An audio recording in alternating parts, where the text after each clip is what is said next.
Last ಯಾರು ಮಾಡಬೇಡಿ.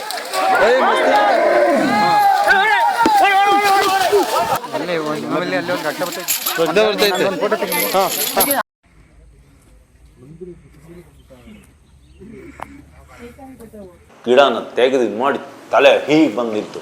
Naked lady of jungle ಅಂತ, ಇಲ್ಲ ನೇಕೆಡ್ ಲೇಡಿ ಆಫ್ ಫಾರೆಸ್ಟ್ ಅಂತ. ಅಭಿಮನ್ಯು ಅರ್ಜುನ ಎಲ್ಲವೂ ಫೈಟ್ ಮಾಡಿದ ಹೋಗಿ. ಅಭಿಮನ್ಯುಗೂ ಅದಕ್ಕೂ ಭಾರಿ ಫೈಟ್ ಆಯ್ತು, ದೊಡ್ಡ ಫೈಟೇ. ಅಭಿಮನ್ಯು ಅದಕ್ಕೆ ಲೆಕ್ಕನೇ ಇರಲಿಲ್ಲ. ಆದ್ರೆ ಅಭಿಮನ್ಯುಗೆ ಏನಿತ್ತು, ಅದಕ್ಕೆ ಮೆಡಿಸಿನ್ ಮೈ ಮೇಲೆ ಬಿದ್ದಿತ್ತು, ಅದೊಂದು ಸ್ವಲ್ಪ ಮಂಕಾಗಿತ್ತು, ಅದಕ್ಕೆ ಪ್ರತಿದಾಳಿ ಮಾಡಕ್ ಆಗ್ತಿರ್ಲಿಲ್ಲ. ಅದರ ತಲೆ ಇಷ್ಟಪ್ಪ, ಅದರದ್ದು ಕುಂಭಸ್ಥಳಗಳು ಹೀಗಿದ್ದು, ಅದ್ರ ಕೋರೆಗಳು ಇಷ್ಟಿರ್ತಪ್ಪ, ಹೀಗೆ ಚೂಪಗಿದ್ದು ಬರಕೇಶನ್ ಮಾಡ್ತು. ಬಂದ ಕೂಡಲೇ ಲಟ್ ಅಂತ ಒಂದು ಕೊಂಬೆ ಮುರಿದು ಕೂಡಲೇ ನಮ್ಮ ಕಡೆ ನುಗ್ಗಿ ಬರೋಕ್ಕೆ ಶುರು ಮಾಡ್ತು ಆನೆ. ಏನು ಕಾಣ್ತಾ ಇಲ್ಲ ಮುಂದ್ಗಡೆ. ಈ ಆನೆ ನಮ್ಮ ಲೆಕ್ಕಕ್ಕೆ ತಗೊಂಡ್ಲಿಲ್ಲಲ್ಲ ಅಂತ ಗನ್ನು ಪನ್ನು ಎಲ್ಲ ಹಿಡ್ಕೊಂಡು ಆಟು ಟೊಪ್ಪಿ ಹಾಕ್ಕೊಂಡು ನಿಂತಿರುವ ನಮ್ಮಲ್ಲಿ ಲೆಕ್ಕಕ್ಕೆ ತಗೊಂಡು ಬಾಗಿದ್ದೊಂದು ನೆಲಕ್ಕೆ ಗುಂಡು ಹೊಡೆದಾಗ ಈ ಸೌಂಡು ಮತ್ತೆ ನೆಲಕ್ಕೆ ಬಿದ್ದು ಅದರ ಪ್ರತಿಧ್ವನಿ ಹೇಳ್ತದಲ್ಲ, ಅವಾಗ ಸೌಂಡ್ ಜಾಸ್ತಿ. ಗಿಡನ ತೆಗೆದು ಮಾಡಿ ತಲೆ ಹೀಗೆ ಬಂದಿತ್ತು. ಓಡಿದೆ. ಅದು ಹೇಗೆ ಬಂದು ಆಮೇಲೆ ಎಲ್ಲಿ ಬಂತೋ ಏನೋ ನಾನು ಓಡಿದೆ.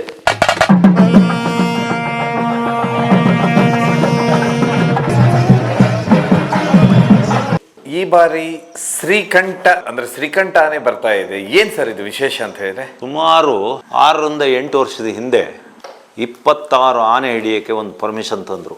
ಆವಾಗ 30 ಆನೆಗಳು ಮಾತ್ರ ನಮ್ಮ ಸಕಲೇಶ್ಪುರದಲ್ಲಿ ಭಾಗದಲ್ಲಿ. ನಾವು ವೆಂಕಟೇಶಣ್ಣ, ಚೆಟ್ಟಿಯಪ್ಪ ಡಾಕ್ಟರ್ ಇರಲಿಲ್ಲ, ಎಲ್ಲ ಸೇರ್ಕೊಂಡು ಒಂದು ಕಡೆಯಿಂದ ಆನೆ ಹಿಡಿತಾ ಲಾಸ್ಟಿಗೆ ಒಂದು ಆನೆ ಹೇಮಾವತಿ ನದಿನ ದಾಟಿ ಸಕಲೇಶ್ಪುರಕ್ಕೆ ಬರ್ತಿತ್ತು. ಸಕಲೇಶ್ಪುರದಿಂದ ಗಡಿ ದಾಟಿ ಹೇಮಾವತಿ ದಾಟಿ ಕೊಡಗಿಗೆ ಹೋಗ್ತಿತ್ತು. ಕೊಡಗಿನ ಕಟ್ಟೇಪುರದಲ್ಲಿ ಈ ಆನೆ ಅಲ್ಲಿದೆ ಅಂತ ನಮಗೊಂದು ಸುದ್ದಿ ಬಂತು. ಹೋದೆ, ನಾನು ಹೋದು, ಎಲ್ಲ ಹೋದು. ಒಂದು ಫಾರೆಸ್ಟ್ ಒಂದು ಗನ್ ಇತ್ತು, ಎಲ್ಲ ಹೋಗಿದ್ದೀವಿ. ಕಟ್ಟೇಪುರ ಫಾರೆಸ್ಟ್ ಹೇಗಿದೆ ಅಂದರೆ ಅದೊಂದು ಆನೆಗಳದ್ದೇ ಮನೆ. ಅಲ್ಲಿ ಯಾರು ಒಂದ್ಸತಿ ಹೋಗಿ ನೋಡ್ಬೇಕು.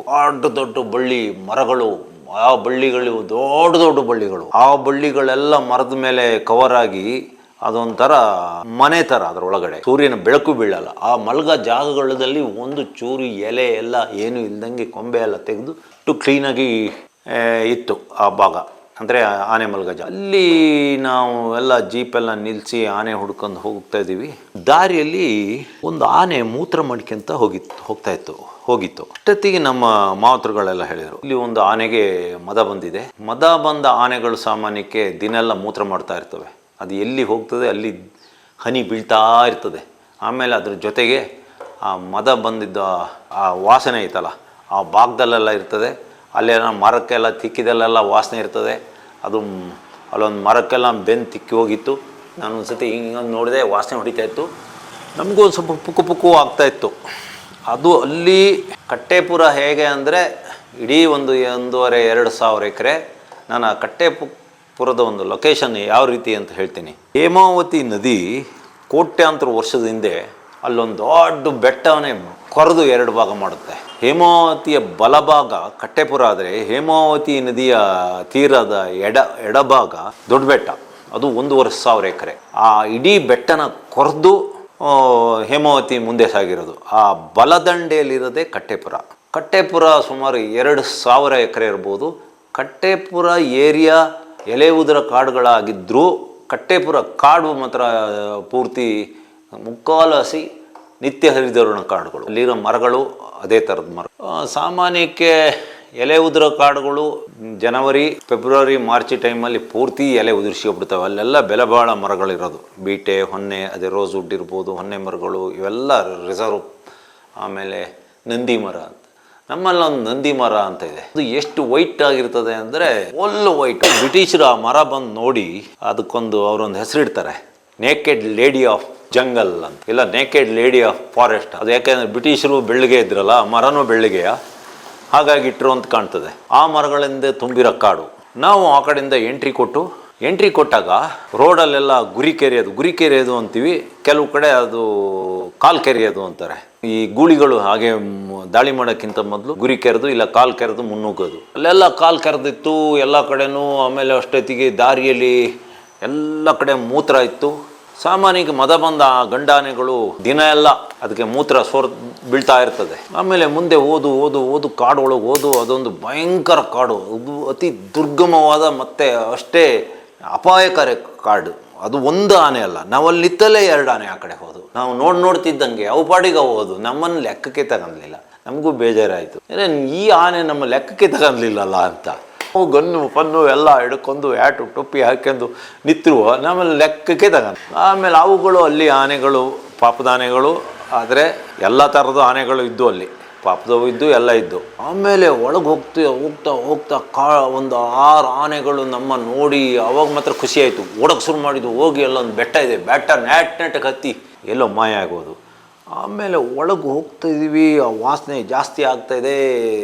ನಾವು ಮಲೆನಾಡಲ್ಲಿ ಸಿಂಡು ಅಂತೀವಿ, ಸಿಂಡು ಬರ್ತಾಯಿದೆ ವಾಸನೆ ಸಿಂಡು, ವಾಸನೆ ಬೇರೆ ಸಿಂಡು ಬೇರೆ. ವಾಸನೆಯಲ್ಲಿ ದುರ್ವಾಸನೆ ಸುವಾಸನೆ 2 ಬರ್ತವೆ. ವಾಸನೆ ದುರ್ವಾಸನೆ ಅಂದರೆ ಏನಾರ ಪ್ರಾಣಿ ಕೊಳ್ತು ಇಲ್ಲ ಬೇರೆ ಏನಾರ, ಇದು ಸಿಂಡು ಅಂತ. ಸಿಂಡು ಬರ್ತಾ ಇದೆ, ಒಳಗೆ ಹೋಗ್ತೀವಿ. ಅದ್ರ ಒಳಗೆ ಒಳ್ಳೆ ಗುಹೆ ಇದ್ದಂಗಿದೆ, ಅದೊಂಥರ 7 ಸುತ್ತಿನ ಕೋಟೆ ಇದ್ದಂಗೆ. ಇಡೀ ಹೇಮಾವತಿ ನದಿ ಒಂದು ಕಡೆ ಬಳಸಿ ಹರಿತದೆ, ಇನ್ನೊಂದು ಕಡೆ ಹಳ್ಳಿಗಳು ಬರ್ತದೆ. ಅಲ್ಲೇ ಪಕ್ಕದಲ್ಲಿ ಒಂದು ಭಾರಿ ಫೇಮಸ್ ಒಂದು ದೇವಸ್ಥಾನನೂ ಇದೆ. ಅಲ್ಲಿಂದ ಈ ಕಡೆ ಬರ್ತಾ ಇದ್ದೀವಿ, ಒಳಗೆ ಹೋಗ್ತಾ ಇದ್ದೀವಿ. ಲಟ್ ಅಂತ ಒಂದು ಕೊಂಬೆ ಮುರಿದ ಕೂಡಲೇ ನಮ್ಮ ಕಡೆ ನುಗ್ಗಿ ಬರೋಕ್ಕೆ ಶುರು ಮಾಡ್ತಾ ಆನೆ. ಏನೂ ಕಾಣ್ತಾ ಇಲ್ಲ ಮುಂದ್ಗಡೆ, ಸ್ವಲ್ಪ ಓಪನ್ ಜಾಗ. ನನ್ನಿಂದ ಒಂದು 100 ಅಡಿಯಷ್ಟು ದೂರದಲ್ಲಿ, 100-200 ಅಡಿ ದೂರದಲ್ಲಿ ವೆಂಕಟೇಶಣ್ಣ, ನಮ್ಮ ದಿವಂಗತ ವೆಂಕಟೇಶಣ್ಣ, ಅಕ್ರಮ್, ನಮ್ಮ ಮಾವತರುಗಳು ಎಲ್ಲ ಓಡೇ ಆಯಿತು. ಮಾವತರುಗಳು ಮಂಗ ಮರ ಹತ್ತೆ ಆಯಿತು. ನನಗೊಂದು ಸ್ವಲ್ಪ ದುರಂಕಾರ ಇತ್ತು ತಲೆಯಲ್ಲಿ, ಆನೆ ಕಾಣ್ತಲೇ ಯಾಕೆ ಓಡಬೇಕು ಅಂತ ತಲೆಯಲ್ಲಿ. ಇಂಥ ದುರಂಕಾರಗಳೇ ಇಷ್ಟವರಿಗೆ ಮನುಷ್ಯರು ಸಹಾಯಕ್ಕೆ ಕಾರಣ. ಅವತ್ತು ನಾನು ಹೆಂಗೆಂಗೋ ಉಳಿದು ಬಂದೆ ಅಷ್ಟೇ. ಆಮೇಲೆ ಏನಾಯಿತು, ಆನೆ ಬರಕ್ಕೆ ಶುರುವಾಯಿತು. ಒಂದು ಹ್ಯಾಮರ್ಲೆಸ್ ಗನ್ ಇತ್ತು, ಅದು ಡಬಲ್ ಬ್ಯಾರಲ್ ಗನ್, ಅದು ಫಾರೆಸ್ಟ್ನರ್ದು, ಇಂಡಿಯನ್ ಆರ್ಡೆನ್ಸ್ ಫ್ಯಾಕ್ಟ್ರಿ ಅಂತ ಇತ್ತು. ಫಾರೆಸ್ಟ್ಗಳು ಇದ್ರು ಅಲ್ಲಿ. ಬಂದು ಆನೆ ಒಂದೇ ಸತಿ ಬಂದು ಕಿವಿ ಅಗಲಿಸಿ ಒಂದು ಮರದ ಕೊಂಬೆನ ಬಾಗಿದ್ದೊಂದು ಗಿಡನ ತೆಗೆದು ಮಾಡಿ ತಲೆ ಹೀಗೆ ಬಂದಿತ್ತು. ಓಡಿದೆ. ಅದು ಹೇಗೆ ಬಂದು ಆಮೇಲೆ ಎಲ್ಲಿ ಬಂತೋ ಏನೋ ನಾನು ಓಡಿದೆ. ಅದು ಗುಂಡು ಹೊಡೆದ ಕೂಡಲೇ ಅದು ಬ್ರೇಕ್ ಹೊಡಿತು ಮುಂದಕ್ಕಾಲ. ಆನೆಗಳು ಭಾರಿ ಸ್ಪೀಡಾಗಿ ಬಂದಾಗ ದೇಹ ಕಂಟ್ರೋಲ್ ಮಾಡೋಕ್ಕಾಗಿ ಈ ಕಾಲನ್ನ ಹೀಗೆ ಮಾಡಿ ಅವು ಹಿಂಬಡಿ ಮುಂಗಾಲನ್ನ ಹೀಗೆ ಕೊಡ್ತವೆ. ಅದು ಬ್ರೇಕ್, ಅದು ಕಂಟ್ರೋಲ್ ಮಾಡ್ಕೊಳ್ಳೋದು. ಆಮೇಲೆ ಆನೆ ಎಲ್ಲ ಹೋಯ್ತು, ಎಲ್ಲ ಬಂದು ನೋಡ್ತೀವಿ. ನಾನು ಯಾವತ್ತು ಏರ್ ಫ್ರೈರ್ ಮಾಡಿದರೆ ಟ್ಯೂ ಸೌಂಡ್ ಎಲ್ಲ ಹೋಗ್ತದೆ. ನೆಲಕ್ಕೆ ಗುಂಡು ಹೊಡೆದಾಗ ಈ ಸೌಂಡು ಮತ್ತೆ ನೆಲಕ್ಕೆ ಬಿದ್ದು ಅದರ ಪ್ರತಿಧ್ವನಿ ಹೇಳ್ತದಲ್ಲ, ಆವಾಗ ಸೌಂಡ್ ಜಾಸ್ತಿ. ಯಾವತ್ತು ಆನೆಗಳು ಬಂದಾಗ ಆಕಾಶಕ್ಕೆ ಗುಂಡು ಹೊಡಿಬಾರ್ದು, ಲೋಟಿ ಅಂತದೆ ಅಷ್ಟೇ, ನೆಲಕ್ಕೆ ಹೊಡಿಬೇಕು. ಇಲ್ಲ ಅದ್ರ ಮುನ್ಗಡೆ ನೆಲಕ್ಕೆ ಹೊಡಿಬೇಕು, ಅವಾಗ ಧೂಳು ಹೇಳೋದು ಅದನ್ನೆಲ್ಲ ನೋಡುತ್ತೆ. ಆನೆ ಮೊದಲೇ ಬುದ್ಧಿವಂತ ಅಲ್ಲ. ಆಮೇಲೆ ಅವತ್ತಾದಾಯಿತು, ವಾಪಸ್ ಬಂದು ಆ ಕಾಟೊಳಗೆ ಹಿಡಿಯೋಕೆ ಆಗಲ್ಲ ಅಂತ 2 ಗಂಟೆಗೆ ಅಲ್ಲೇ ಒಂದು ಪಕ್ಕದಲ್ಲಿ ಒಂದು ಕೆರೆ ಇತ್ತು. ಆ ಕೆರೆಯಲ್ಲಿ ನೀರು ಕುಡಿದು ಹೋಯ್ತು ಅಂತ ಯಾರು ಹೇಳಿದ್ರು. ಅಲ್ಲೇ ನಾನು ಜೀಪ್ ನಿಲ್ಲಿಸಿದ್ದೆ. ನಾವು ಅಲ್ಲೇ ಕೂತ್ಕೊಂಡಿದ್ರೆ ಆ ಆನೆ, ಆದರೆ ನಮ್ಮ ಸಾಕಾನೆಗಳು ಯಾವುವು ಬಂದಿರಲಿಲ್ಲ. ಈ ಆನೆ ಹಿಡಿಯೋಕ್ಕೆ ನಮ್ಮ ದಿಗ್ಗಜ ಆನೆಗಳು, ಘಟಾನುಘಟಿ ಆನೆಗಳು ಬಂದಿದ್ದು. ಹೇಮಾವತಿಯ ಎಡಭಾಗದಲ್ಲಿ ಬರ್ತೂರು ಅಂತ ಒಂದು ಗ್ರಾಮ ಇದೆ, ಅದರ ಬಲದಂಡೆಯಲ್ಲಿರೋದು ಉಂಬ್ಳಿ ಬೆಟ್ಟ ಆನೆಗಳ ತವರ್ಮನೆ. ಅದು ಈಗಲೂ ಅಷ್ಟೇ, ಆನೆಗಳದ್ದೇ ಜಾಗ ಅದು ಭಯಂಕರ ಒಂದು ದುರ್ಗಮವಾದ ಕಾಡು ಅದು.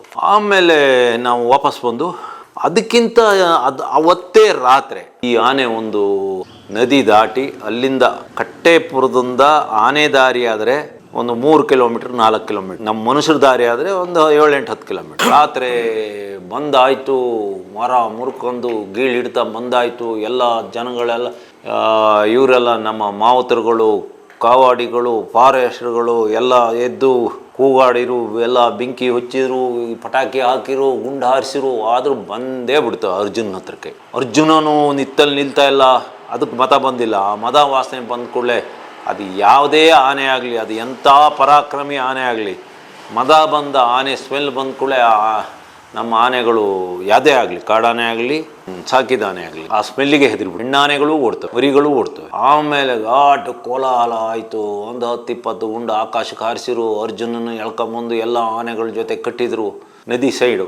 ಆಮೇಲೆ ಹೋಯ್ತು ಅಂತೂ ಒಂದು 2-3 ಗಂಟೆ ಹೊತ್ತಿಗೆ ವಾಪಸ್ ಹೋಯ್ತು. ಬೆಳಿಗ್ಗೆ ನಾವು ಉಂಬ್ಳಿ ಬೆಟ್ಟಕ್ಕೆ ಯಾವ್ಯಾವ ನಾವು ಅಲ್ಲಿಗೆ ಬಂದ ದಿಗ್ಗಜ ಆನೆಗಳು ಅಂದರೆ ಅರ್ಜುನ, ಅಭಿಮನ್ಯು, ಗಜೇಂದ್ರ, ಹರ್ಷ ಮತ್ತು ಇನ್ನೊಂದು 2-3 ಆನೆಗಳು ನಮ್ಮ ಭೀಮನ್ನು ಕರ್ಕೊಂಬಂದಿದ್ರು, ಸುಮ್ಮನೆ ಕರ್ಕೊಂಬಂದಿದ್ರು. ಅವಾಗ ಅದಕ್ಕೆ ಏನೊಂದು 15 ವರ್ಷ, 10 ವರ್ಷದ ಹಿಂದೆ ಅಂದರೆ 15 ವರ್ಷ, ಅದಕ್ಕೆ ಈಗ 25 ವರ್ಷ. ಎಲ್ಲರನ್ನ ಕರ್ಕೊಂಡು ನಾವು ನದಿ ದಾಟಿ ಈಗ ಹೋದರೆ ಉಂಬ್ಳಿ ಬೆಟ್ಟಕ್ಕೆ, ಅಲ್ಲೊಂದು ಉಂಬ್ಳಿ ಬೆಟ್ಟದಿಂದ, ಅದು ಉಂಬ್ಳಿ ಬೆಟ್ಟ ಮಧ್ಯೆ ಎತ್ತರ, ಹೇಮಾವತಿ ಬಲದಂಡೆಯಿಂದ ಸ್ವಲ್ಪ ಲೆವೆಲ್ ಜಾಗ, ಲಂಟನ್ ಕಾಡು ಹೇಗೆ ಅಂದರೆ ಅದೊಂದು 5 ಅಡಿ 6 ಅಡಿ ಕಾಡು ಅಷ್ಟೇ. ಅದರಿಂದ ಮೇಲೆ ಯಾವ ಮರ ಇಲ್ಲ, ಏನಿಲ್ಲ. ಆನೆಗಳು ಭಾರಿ ಚೆನ್ನಾಗಿ ಕಾಣ್ತವೆ. ಸುಮಾರು ಒಂದು ಅರ್ಧ ಕಿಲೋಮೀಟ್ರು ಅದೇ ರೀತಿ ಜಾಗ. ಅಲ್ಲಿಂದ ಒಂದು ಹಿಂಗೆ ಬೆಟ್ಟ, ದೊಡ್ಡ ಮರಗಳು, ಬೆಟ್ಟ ಅಂದರೆ ಎತ್ತರ ಜಾಗ, ದೊಡ್ಡ ಮರಗಳು, ಅದ್ರ ತುಂಬ ಬಾವಲಿಗಳು ಕೂತಿದ್ದು, ದೊಡ್ಡ ಬಾವಲಿಗಳು. ಹೋಗಿ ಎಂಟ್ರ್ ಆಗಿದ್ದೀವಿ. ಆ ಕಡೆಯಿಂದ ಒಂದು ಮದ್ದಾನೆ ಬರೋಕ್ಕೆ ಶುರುವಾಯಿತು. ಕಿವಿ ಅಗಲಿಸ್ಕೊಂಡು ಸೊಂಡ್ಲು ಎತ್ತಿಗೆಂದು ಬರ್ತಾ ಇದೆ. ನಮ್ಮ ಆನೆಗಳು, ಮಾವತರು ಎಲ್ಲ ಸೇರಿ ನಮ್ಮ 6 ಆನೆನ ಸಾಲು ನಿಲ್ಸಿರೋದ್ರ ಕಾಣಂಗೆ ಲೆಕ್ಕನೇ ಇಲ್ಲ. ಅವತ್ತೇನಾರ ಆನೆ ಅಟ್ಯಾಕ್ ಮಾಡಿದ್ರೆ ನಮ್ಮ 1-2 ಆನೆ ಸತ್ತು ಹೋಗ್ತಿದ್ದು. ಅಂಥ ಆನೆ ಅದು. ನಾನು ಅಂಥ ಆನೆಗಳನ್ನ, ಕಾಡಾನೆಗಳನ್ನ ನಾನು ಹೆಚ್ಚು ಕಡಿಮೆ ನೋಡಿರಲೇ ಇಲ್ಲ. ಅದು ಈಗ ಇರೋ ಆ ಸೈಜಿಗಿಂತ 2 ಪಟ್ಟು ಜಾಸ್ತಿ ಇತ್ತು. ಯಾಕೆಂದ್ರೆ ಅದು ಕಾಡಾನೆ. ಅದರ ತಲೆ ಎಷ್ಟಪ್ಪ, ಅದ್ರದ್ದು ಕುಂಭಸ್ಥಳಗಳು ಹೀಗಿದ್ದು, ಅದ್ರ ಕೋರೆಗಳು ಇಷ್ಟಿರ್ತಪ್ಪ, ಹೀಗೆ ಚೂಪಗಿದ್ದು ಬರಕೆ ಶುರು ಮಾಡ್ತು. ಬಂದ ಕೂಡಲೇ ಎಲ್ಲ ಹೆದರಿರು, ಎಲ್ಲ ಆನೆಗಳನ್ನು ತಿರುಗಿಸಿ ನದಿ ದಾಟಿಸಿ ನದಿಯ ಎಡಭಾಗಕ್ಕೆ ಹೋಗಿ ಕ್ಯಾಂಪಿಗೆ ಹೋಗಿ ಆಯಿತು. ಮತ್ತೆ ಮಾರನೇ ದಿವಸ ಮತ್ತೆ ಅದನ್ನ ಹಿಡಿಯೋದು ಅಂತ ಆಯಿತು. ಅದು ಅಲ್ಲೇ ಇತ್ತು. ಮತ್ತೆ ಅವತ್ತು ರಾತ್ರಿನೂ ಬಂದು ಒಂದು ಸ್ವಲ್ಪ ಶೋ ಮಾಡ್ತು. ಆಮೇಲೆ ಅದ್ರ ನೆಕ್ಸ್ಟ್ ಡೇ ಹೋಗಿ ವೆಂಕಟೇಶನ ಡಾಟ್ ಮಾಡಿದ್ರು. ಡಾಟ್ ಅಂದ್ರೆ ಈ ಝೈಲಾಜಿನ್ ಅಲ್ಲ, ಅವಾಗ ಸೌತ್ ಆಫ್ರಿಕಾದಿಂದ ಬರ್ತಿತ್ತು ಒಂದು ನೀಲಿ ಮೆಡಿಷನ್. ಅದು ಬಹುಶಃ ಕೆಟಮಿನ್ ಇಲ್ಲ ಎಟ್ರಾಫಿನ್ ಇರ್ಬೋದು. ಯಾವುದೋ ಒಂದು ಹೊಡೆದು ಸ್ವಲ್ಪ ಹೊತ್ತಿಗೆ ಉಳ್ಕೆಂತು. ಆಮೇಲೆ ಅಭಿಮನ್ಯುಗೂ ಅದಕ್ಕೂ ಭಾರಿ ಫೈಟ್ ಆಯಿತು, ದೊಡ್ಡ ಫೈಟೇ. ಅಭಿಮನ್ಯು ಅದಕ್ಕೆ ಲೆಕ್ಕನೇ ಇರಲಿಲ್ಲ. ಆದರೆ ಅಭಿಮನ್ಯುಗೆ ಏನಿತ್ತು, ಅದಕ್ಕೆ ಮೆಡಿಷನ್ ಮೈ ಮೇಲೆ ಬಿದ್ದಿತ್ತು, ಅದೊಂದು ಸ್ವಲ್ಪ ಮಂಕಾಗಿತ್ತು, ಅದಕ್ಕೆ ಪ್ರತಿದಾಳಿ ಮಾಡೋಕ್ಕಾಗ್ತಿರ್ಲಿಲ್ಲ. ಅಭಿಮನ್ಯು, ಅರ್ಜುನ ಎಲ್ಲವೂ ಫೈಟ್ ಮಾಡಿದ್ದು ಹೋಗಿ. ಆದರೆ ನಮ್ಮ ಗಜೇಂದ್ರ ಆನೆಗೆ ಕಟ್ಟಿ ಎಳ್ಕೊಂಬಂದಾಯಿತು. ಆಮೇಲೆ ಅವಾಗೆಲ್ಲ ಮುಖ ಕೊಟ್ಟು ದೂಗ್ಸೋದಲ್ಲ, ಅವಾಗ ನಮ್ಮ ಆನೆಗಳದ್ದು ಅಭಿಮನ್ಯನ ಮುಖ ಎಲ್ಲ ಗಾಯ ಆಗ್ತಿತ್ತು. ಆವಾಗ ಈಗ ನನಗೆ ಕ್ರೈನಲ್ಲಿ ಎತ್ತೋದು ಯಾವುದು ಇರಲಿಲ್ಲ. ಆಮೇಲೆ ತಂದಾಯಿತು ಅಂಥ ಆನೆ. ಅದು ಆ ಆನೆ ಅಂತ ಆನೆಗಳನ್ನ ಸದ್ಯಕ್ಕೆ ಅಂಥ ಸ್ಟ್ರಾಂಗ್ ಆದ ಆನೆ, ಅಂಥ ಮಂದಾನೆ, ಅಂಥ ಒಂದು ದಿಗ್ಗಜ ಆನೆಗಳಲ್ಲಿ ಇದು ಮಹಾನ್ ಆನೆ. ತಂದು ದುಬಾರೆಗೆ ತಂದು ಪಳಗಿಸಿರು. ಅದಕ್ಕೆ ಶ್ರೀಕಂಠ ದತ್ತ ಒಡೆಯರ್ ಅಂತ ಹೆಸರಿಟ್ಟರು. ಮೈಸೂರಿನ ಮಹಾರಾಜರು ಅವ್ರ ಹೆಸರಿಟ್ಟು ಶ್ರೀಕಂಠ ದತ್ತ ಒಡೆಯರ್ ಅಂತ. ಸ್ವಲ್ಪ ಫೈಟ್ ಆಗಿದ್ದು ನೆನಪಿದ್ದೀರಾ ಸರ್? ಯಾವ ರೀತಿ ಆಯ್ತಂತೆ ಫೈಟ್ ಅಂದ್ರೆ ಹೊಡೆದ ಮೇಲೆ ಹಗ್ಗ ಕಟ್ಟಿ ಅವಾಗ ಫೈಟ್ ಆಗಿದ್ದು. ಹೊಡೆಯತ್ತಿಗೆ ಏನು ಫೈಟ್ ಆಗಲಿಲ್ಲ. ಇಂಜೆಕ್ಷನ್ ಹೋಗಿ ಬೆನ್ನಿಗೆ ಹೊಡೆದು ಅಷ್ಟೊತ್ತಿಗೆ ಅದು ತಿರುಗಬೇಕಾದ್ರೆ ಇಲ್ಲ ಒಂದು ಮುಂದಕ್ಕೆ ಓಡೋಗುತ್ತೆ, ತಿರುಗಿ ನಿಲ್ಲೋದೇ ಕಡಿಮೆ ಆಯಿತಾ. ಅದು ಯಾವಾಗ ಅಂದರೆ ಆನೆಗಳೆಲ್ಲ ಫೈಟ್ ಮಾಡೋದು, ಅದು ಜ್ಞಾನ ತಪ್ಪಿ ಬಿದ್ದಾಗ ಅದು ಕಾಲಿಗೆಲ್ಲ ಹಗ್ಗ ಕಟ್ಟಿ ಕುತ್ತಿಗೆ ಕಟ್ಟಿ ಅದಕ್ಕೆ ಕಿವಿಗೆ ರಿವರ್ಸಿನ ಇಂಜೆಕ್ಷನ್ ಕೊಟ್ಟಾಗ ಅದಕ್ಕೆ ಯಾವಾಗ ಜ್ಞಾನ ಬರ್ತದೆ ಆವಾಗ ಫೈಟ್ ಮಾಡೋದು ಆನೆಗಳು. ಒಂದ್ಸತಿ ಗೀಳು ಇಟ್ಕೊಂಡು ಎದ್ದು ಅಲ್ಲಿ ಮನುಷ್ಯರನ್ನ ಸಾಕಿದಾನೆಲ್ಲ ನೋಡಿ ಒಂದು ಸತಿ ಲಾಟ ಪಟ ಅಂತ ಹೊಡ್ಕೊಳ್ತವೆ. ಅವಾಗ ಸಾಮಾನ್ಯ ಆನೆನೂ ಕುಸ್ತಿ ಹೊಡೆದಾಡ್ತವೆ. ಆದರೆ ಈ ಆನೆ ಏನಾರ ಇದ್ರ ತಾಕತ್ತು ಯಾವ ಅಭಿಮನ್ಯುಗೂ ಇರಲಿಲ್ಲ, ಯಾವ ಅರ್ಜುನಿಗೂ ಇರಲಿಲ್ಲ. ಆದರೆ ಅದರದ್ದು ಅರ್ಧ ಶಕ್ತಿ ಕುಂದಿ ಹೋಗಿರ್ತದೆ ಇಂಜೆಕ್ಷನ್ ಇದರಲ್ಲಿ. ಜ್ಞಾನ ತಪ್ಪಿ ಎದ್ದು ಅದರ ಅರ್ಧಂಬರ್ಧ ಜ್ಞಾನದಲ್ಲಿ ಅದು ಫೈಟ್ ಮಾಡಿದ್ದು. ಆಮೇಲೆ ಶ್ರೀಕಂಠ ದತ್ತ ಒಡೆಯರ್ ಆಮೇಲೆ ಒಂದು ಕಡಿಮೆ ಅಂದರೂ ಅದು ಹಿಡಿಬೇಕಾದ್ರೆ 6 ಟನ್ ಮೇಲಿತ್ತು. ಅದಕ್ಕೆ ಅವಾಗಲೇ ಒಂದು 45 ವರ್ಷ ಆಗಿತ್ತು ಅಂತ ಕಾಣ್ತದೆ. ಆದರೆ ಅದನ್ನ ಬಗ್ಗೆ ಯಾಕೆ ಏನು ಗೊತ್ತಿಲ್ಲ ನನಗೆ. ಅದನ್ನ ಯಾಕೆ ಆರಿಸ್ಲಿಲ್ಲ ಅನ್ನೋದು ಗೊತ್ತಿಲ್ಲ. ಅಂಬಾರಿಗಾಗ್ಲಿ ಇಲ್ಲ, ಅದು ಒಂದು ಕಾರ್ಯಾಚರಣೆಗೆ ಸಮರ್ಥ ಒಂದು ಆನೆ. ಅಂಬಾರಿಗೆಲ್ಲರ ಶ್ರೀಕಂಠ ದತ್ತ ಒಡೆಯರ ಆನೆಗೆ ಏನಾರ ಅಂಬಾರಿ ಹೊರಿಸಿರೆ ಅದ್ರದ್ದು ಇದೇ ಬೇರೆ, ಕತ್ತು ಬೇರೆ. ಅಲ್ಲಿ ಈಗ ಇರೋ ಎಲ್ಲ ಆನೆಗಳಿಗಿಂತಲೂ ಇದು ಸ್ಟ್ರಾಂಗ್ ಇದೆ. ಆಮೇಲೆ ನಿಜವಾದ ಕಾಡಾನೆ ಅಂದರೆ ಇದೆಯಾ ಇನ್ನು ಅಂದರೆ ಆ ಲುಕ್ಕು, ಆ ನಡ್ಕೊಬರೋ ಸ್ಟೈಲು, ಆ ಕಂಬದಂಥ ಕಾಲುಗಳು, ಅಷ್ಟು ದೊಡ್ಡ ತಲೆ, ಆ ತೊಟ್ಲು ಕೊಂಬು, ಒಂದೊಂದು ಕೋರೆ ಎಷ್ಟು ದಪ್ಪ. ಅದನ್ನು ಈ ವರ್ಷನಾರ ಆರಿಸಿರಲ್ಲ ಅಂತ ನಂಗೆ ಖುಷಿ ಆಗ್ತಾ ಉಂಟು. ಯಾಕೆಂದರೆ ಇಂತಿಂಥ ಬಲಾಢ್ಯ ಮತ್ತು ಇವು ಎಲ್ಲ ಒಂದು ಆನೆಗಳು, ದಿಗ್ಗಜ ಆನೆಗಳು ಅಂದರೆ ಈ ಆನೆಗಳ ಪ್ರಪಂಚದಲ್ಲಿ ಇವು ಒಂದು ಸ್ಪೆಷಲ್ ಆನೆಗಳು ಇವೆಲ್ಲ. ಒಂದೆರಡು ಕಾರ್ಯಾಚರಣೆಗೆ ನಾವು ಉಪಯೋಗಿಸಿರೋ ಒಂದು ಕಾಣ್ತದೆ. ಆ ಕೆಂಗಲ್ ಹನುಮಂತರಾಯ ಅಂತ ಈ ಒಂದು ಆನೆನ ಬಹುಶಃ ಇದಕ್ಕೆ ಕರ್ಕೊ ಹೋಗಿದ್ರು ಅಂತ ಕಾಣುತ್ತೆ, ನಂಗೆ ಗೊತ್ತಿಲ್ಲ. ಏನು ನಮ್ಮಲ್ಲಿ ನಡೆದಿದ್ದಲ್ಲ ಅದು ಕಾರ್ಯಾಚರಣೆ, ಅದು ಬಹುಶಃ ಆ ಇದ್ರ ಭಾಗದಲ್ಲಿ ಆಗಿದ್ದು. ಚನ್ನಪಟ್ಟಣಕ್ಕೆ ಕರ್ಕೊ ಹೋಗಿದ್ರು ಅಂತ ಕಾಣುತ್ತೆ. ಈ ಆನೆ ಉಂಟಲ್ಲ, ಹಿಂದೆ ಏನು ಗಜೇಂದ್ರ ಆನೆ ಯಾವ ರೀತಿ ಒಂದು ಪಾತ್ರ ವಹಿಸ್ತಿತ್ತು, ಗಜೇಂದ್ರ ಆನೆಗೆ ಏನೂ ಇಲ್ಲ. ಅದು ಎಂಥ ಎಷ್ಟೇ ದೊಡ್ಡ ಆನೆ ಆಗಲಿ ಅದಕ್ಕೆ ಕಟ್ತಿದ್ರು. ಅದು ಎಂಥ ಆನೆ ಆಗಲಿ ಎಳ್ಕ ಬಂದು ಬಿಸಾಕ್ತಿತ್ತು. ರಾತ್ರಿ ಅದಕ್ಕೆ ಬೇಜಾರು ಆಗ್ತಿರ್ಲಿಲ್ಲ, ಅದಕ್ಕೊಂದು ಹಿಂಸೆ ಕೊಡ್ತಿದ್ರು. ಹಾಗಾಗಿ ಶ್ರೀಕಂಠ ದತ್ತ ಒಡೆಯರ್ ಮತ್ತು ನಮ್ಮ ಭೀಮ ಭಾರಿ ಆಕರ್ಷಣೆ ಆನೆಗಳು. ಆಮೇಲೆ ಗೋಪಿ ಆನೆನೂ ಭಯಂಕರ ಸ್ಟ್ರಾಂಗ್ ಇದೆ. ಭೀಮ ಭಾರಿ ಅಭಿಮಾನಿಗಳಿದಾರಲ್ಲ ಸರ್ ಇತ್ತೀಚೆಗೆ. ಭೀಮ ಹಾಗೆ ಅಭಿಮಾನಿಗಳು ಸ್ಪಂದಿಸ್ತಾನೆ. ಭೀಮ ನಮ್ಮ ಕ್ಯಾಂಪಲ್ಲಿ ಹುಟ್ಟಿದನು. ಭೀಮನ್ನ ನೀವು ಕಾಡಿಗೆ ಬಿಟ್ಟರೆ ಸಣ್ಣ ಸಣ್ಣ ಆನೆಗಳನ್ನ ಹತ್ರನೂ ಹೊಡ್ಸ್ಕೊಂಡು ಬರ್ತಾನೆ. ಅವನಿಗೆ ತಿರುಗಿ ಹೊಡೆಯೋದೇ ಗೊತ್ತಿಲ್ಲ.